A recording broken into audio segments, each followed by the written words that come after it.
Decentralise financial system को DeFi बोलते हैं।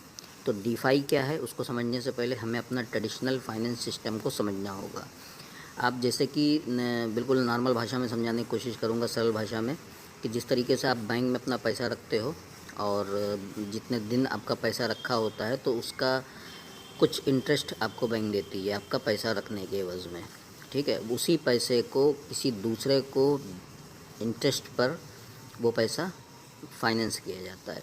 ठीक है, तो यहाँ पर दोस्तों जो ट्रेडिशनल फाइनेंस सिस्टम होता है कि यहाँ पर जैसे कि यहाँ से हमने बैंक को पैसा दिया और बैंक ने वो पैसा किसी दूसरे बंदे को दिया यहाँ पर उसको इंटरेस्ट पर, और हमें यहाँ पर हमारे पैसे का इंटरेस्ट बैंक दे रही है।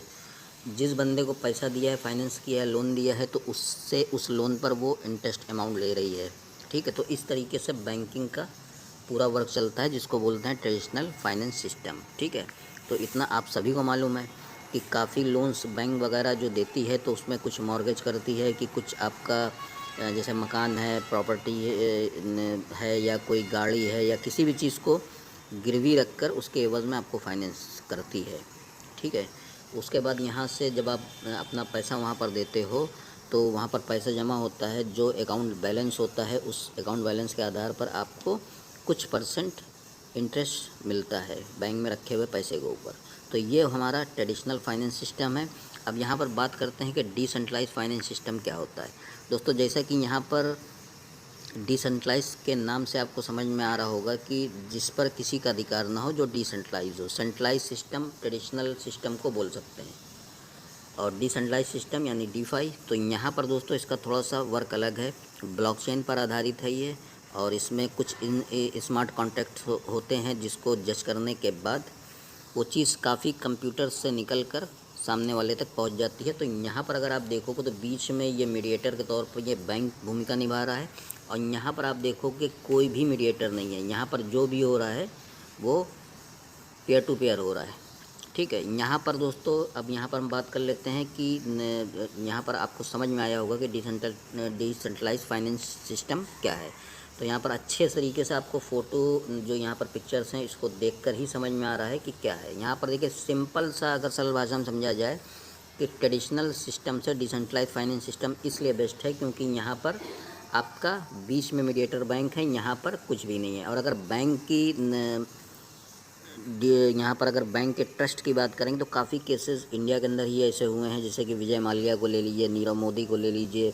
तो इन्होंने बैंक का उधार लोन लिया हुआ पैसा ही लेके भागे हैं ये। तो वहाँ पर एक ट्रस्ट ख़त्म हो जाता है क्योंकि जो पैसा पब्लिक का है वो बैंक का तो है नहीं, वो तो पब्लिक का पैसा है जो लोन धारक लेकर भाग रहे हैं। ठीक है, तो उससे सीधा सीधा नुकसान होता है आपका जो वहाँ पर डिपॉजिटर है। तो ट्रेडिशनल फाइनेंस सिस्टम की सबसे बड़ा झोल ये है कि बीच में एक मीडिएटर होने के बावजूद यहाँ पर ट्रस्ट नाम की कोई चीज़ बची नहीं है। तो यहाँ पर कुछ भी हो सकता है, देखिए कुछ भी हो सकता है। बैंक अपने हिसाब से आपको ऑपरेट करती है, विड्रॉल उनके हिसाब से आप कर सकते हो, डिपॉजिट उनके हिसाब से कर सकते हो, मतलब होल सोल वो पूरा एक सेंट्रलाइज सिस्टम बना के रख दिया है। डिसेंट्रलाइज सिस्टम में यहाँ पर देखिए कुछ भी नहीं है, बीच में कोई भी मीडिएटर नहीं है। अगर आप देखोगे तो बीच में कोई भी मीडिएटर नहीं है। यहाँ पर जो कुछ हो रहा है पेयर टू पेयर हो रहा है।